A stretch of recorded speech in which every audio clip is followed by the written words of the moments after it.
Good evening, black people and all allies fighting for black liberation, black prosperity, and black joy. I'm Charles Blow, and welcome to Prime. West Virginia Senator Joe Manchin has made it crystal clear to President Biden and fellow Democrats that he will not support the $3.5 trillion in spending on Biden's Build Back Better plan. According to a memorandum of understanding signed by Manchin and Senate Majority Leader Chuck Schumer, dated July 28th, by the way, the West Virginia senator's ceiling for the reconciliation bill was $1.5 trillion. This figure puts Manchin and progressive Democrats $2 trillion apart on the social safety net agreement. Manchin has said that one of the primary reasons for his objection to the bill's price tag is the amount the government spent on pandemic relief. He made this point on CNN's State of the Union earlier this month. He will not have my vote on 3.5, and Chuck knows that, and we've talked about this. We've already put out $5.4 trillion, and we've tried to help Americans in every way we possibly can, and a lot of the help that we put out there is still there. Biden's plan would fund things like Medicaid and child tax credit expansion, universal pre-K, free community college, and funding for elder care, among other benefits. All of this would immensely benefit, disproportionately benefit, the black and brown and impoverished communities. Manchin's proposed cut to $1.5 trillion would severely reduce the bill's impact on those communities. The battle over the reconciliation bill has highlighted a civil war within the Democratic Party. The conflict pits a group of mostly white moderates against a diverse group of progressives, with each side seemingly representing the interests of those they resemble. Joining us to discuss is senior writer for The Root, Michael Harriet. So, Michael, Manchin's home state of West Virginia has a poverty rate of 16%. The larger price tag would help his constituents. Why are they not more angry that he is resisting the bigger bill? I guess it's for the same reason that his state voted overwhelmingly for Donald Trump, right? We know that poor white people have been duped into thinking that the Republican Party is helping them, and somehow Democrats are taking all the white people's money and giving it to black people. So that's part of the reason, right? And there are no black people substantively in West Virginia. So that's a big reason why he can do this, because he has a state which is like one of the top 3 states in poverty, one of the top 3 states in stuff like childhood pregnancy, teen pregnancy, drug use. But they still have that misconception that the Democrats are giving their money to black people or giving their money away, because they have this weird thing about black people get entitlements, but it's, government help when white people get it. So this thing is coming down to the wire. Who do you think has the most steel in their spine? The moderates or the progressives? Who do you think is going to bend and give, and who is going to hold out? Well, I think that we see that most of the Democratic Party is behind this bill, right? So, politically and pragmatically, can one dude hold up a bill that the entirety of his party, wants to pass? So, if it were me, and if I were a member of the Congressional Black Caucus, if I was a member of the progressive wing of the party, I would say I would go to him with the threat. I think we're getting into the phase where, we're seeing the public threats against Joe Manchin, and we're seeing him being derided publicly and blamed publicly for this stalling. And so I would be going to Joe Manchin, and I would say publicly that West Virginia would never I would never vote for a penny to go to West Virginia on any bill for the rest of my tenure in Congress if Joe Manchin blocks this bill. I think we're getting to that level right now. Joining the discussion now is President of Repairers of the Breach, Bishop William Barber. Bishop Barber, we're down to the wire here. Someone has to give, or else we are not going to have a bill. Do you believe that either the moderates or the progressives have it in them to hold out and not to pass anything, not to give, and to, basically doom the Biden agenda, which would be political suicide? There's no other way to describe it. Well, that is one way of looking at it, but I think sometimes you have to go all the way down to the wire and let something die in order for something else to resurrect. I come from that faith tradition. So let's just say you don't, this is a test of will. We're in a crisis of democracy. And Joe Manchin wants that infrastructure bill because one of the things going to pay a lot of his friends off.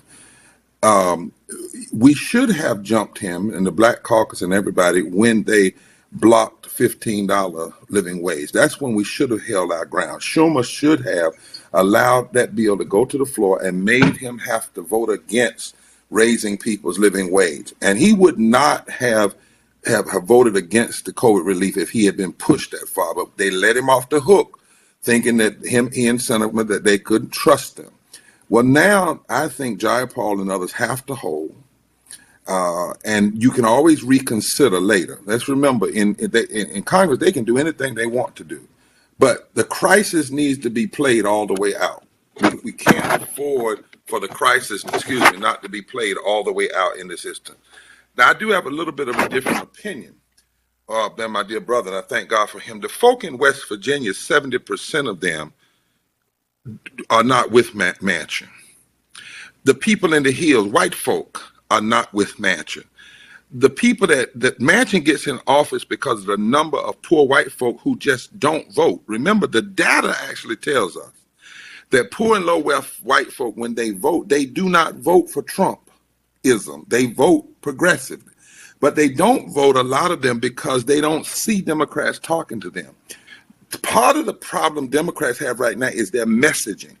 Every press conference they're having now, they ought to have white folk from Appalachia. They ought to have Latinos from Arizona at those press conferences. They ought to have black folk. The Black Caucus ought to be right out there with the Progressive Caucus saying no to this, because Sinema has 3 million poor and low wealth people in her state and 1.3 million people who make less than 15. That's who we ought to have in front of the mics. We offered that to the White House, by the way, Charles. You saw that. We said to the White House, let us bring to you a geographically diverse, racially group of poor and low wealth folk to the White House and economists. They meet with the president and let them come out and go to the mic and let the issue be Manchin and Sinema against them. Not Manchin and Sinema against Biden. Not Manchin and Sinema against the progressive. Not a moderate, because he's not a moderate. He's at best an obstructionist and at worst a corporate operative. The problem too with Democrats is messaging. I don't know why in the world they claim to be wanting to help low wealth people and won't let low wealth folk talk. That's the problem. What in the hell? Lord, what in the world is wrong when you won't let the people who you claim you care about take the mic and make the moral case? So I'm believing we can not hold the line and then come back for reconsideration, but then have a moral reset. I get that, Michael. It is impossible to argue that what the bishop is saying is not true. The messaging has been off, but it's just, we can't fix it now, right? Not between the now and the time they take the vote. Are we in a situation where the best we can do is have a game of chicken, basically, see who's going to stare the other person down? Because as the bishop says, you have to play it all the way out. You have to maintain your position as long as you can maintain it. But it seems to me that what Pelosi was hinting at today at her press conference was, I get it. They have to go the distance, but eventually someone or everyone will bend.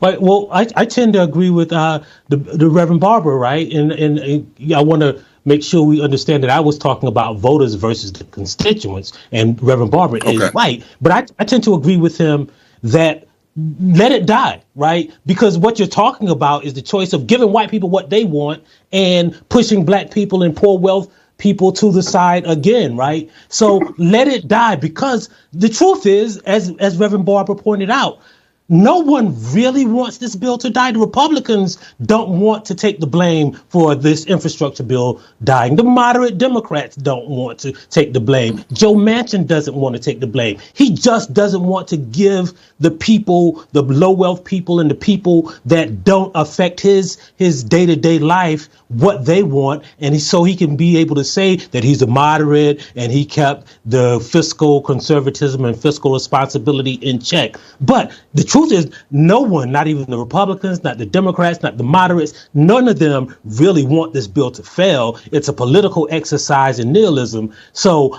I say let it fail. Right. And everybody will know whose fault it is. Right. Because all of the Democrats were standing in line ready to vote for it. The progressives had created a bill that would give Joe Manchin what he wants and give poor people what they want. And what they're saying now is we don't want to give the poor people what they want. So let it die.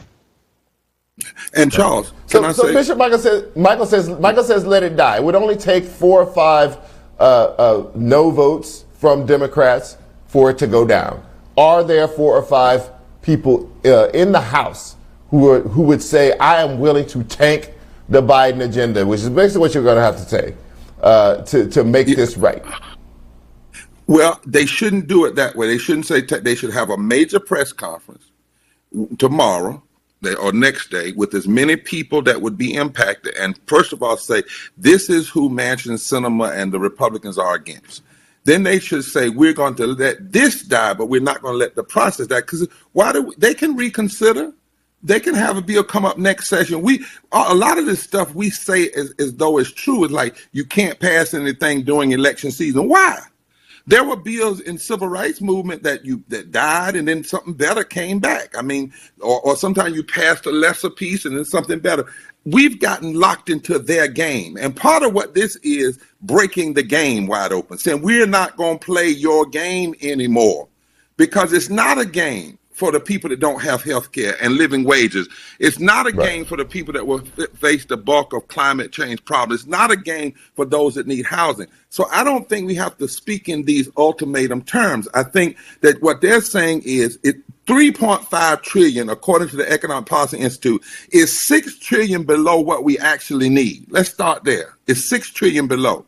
Right. We already watched Sinema and Manchin block living wages for 32 million people. How much more damage are you going to allow? And if you give them this infrastructure, and most of it's going to corporate people, it's not going to lift poor and low wealth people and working people.